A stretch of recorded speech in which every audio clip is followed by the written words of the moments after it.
স্থানীয় সময় বুধবার ফক্স নিউজের সাংবাদিক ব্রেড বায়ার এক লাইভ অনুষ্ঠানে বলেন, আমেরিকার প্রেসিডেন্ট তাকে ফোনে জানিয়েছেন সব ঠিক থাকলে এক সপ্তাহের মধ্যেই ইরানের সঙ্গে চূড়ান্ত চুক্তি হতে পারে।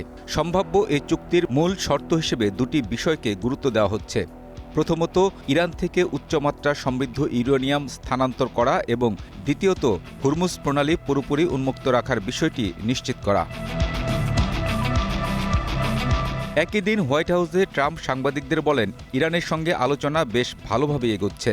তারা নিজেরাও আলোচনা করতে ও চুক্তিতে আসতে চায়। এর আগে বার্তা সংস্থা রয়টার্স জানায়, যুদ্ধ বন্ধে 1 পৃষ্ঠার একটি সমঝোতা স্মারক স্বাক্ষরের কাছাকাছি পৌঁছেছে দুপক্ষ। পাকিস্তানের একটি সূত্র রয়টার্সকে জানায়, যুদ্ধাবসানে দুদেশ সমঝোতার চূড়ান্ত পর্যায়ে পৌঁছেছে। এদিকে হরমুজ প্রণালীতে বাণিজ্যিক জাহাজ চলাচলে সহায়তা দিতে নিজেদের বন্দরগুলো সক্ষম বলে জানিয়েছে ইরান। দেশটির বন্দর ও সমুদ্র বিষয়ক সংস্থা জানায়, হরমুজ প্রণালী ও অঞ্চলের অন্যান্য জলসীমায় চলাচলকারী বাণিজ্যিক জাহাজকে সব ধরনের সেবা ও কারিগরি সহায়তা দিতে তেহরান সম্পূর্ণ প্রস্তুত রয়েছে। ইরানের বিরুদ্ধে যুক্তরাষ্ট্র ও ইসরায়েলের শুরু করা যুদ্ধকে আবারও অবৈধ আখ্যা দিয়েছেন চীনের পররাষ্ট্রমন্ত্রী ওয়াং ই।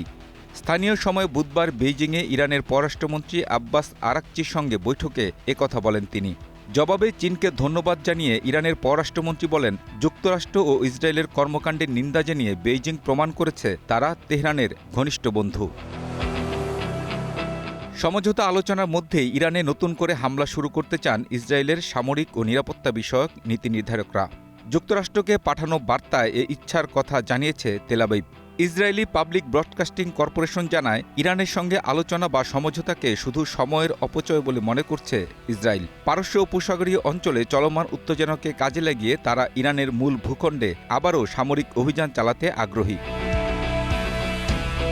আইপিবিসির প্রতিবেদনে বলা হয়, গত মাসে ইসরায়েল ও মার্কিন সামরিক কর্মকর্তারা ইরানে হামলার জন্য লক্ষ্যবস্তুর একটি নতুন তালিকা তৈরি করেছেন। তালিকায় ইরানের বেশিরভাগ অপরিশোধিত তেল শোধনাগার ও এ সংক্রান্ত স্থাপনাগুলো লক্ষ্যবস্তু হিসেবে চিহ্নিত করা হয়েছে। Kamrul Hasan, green news desk.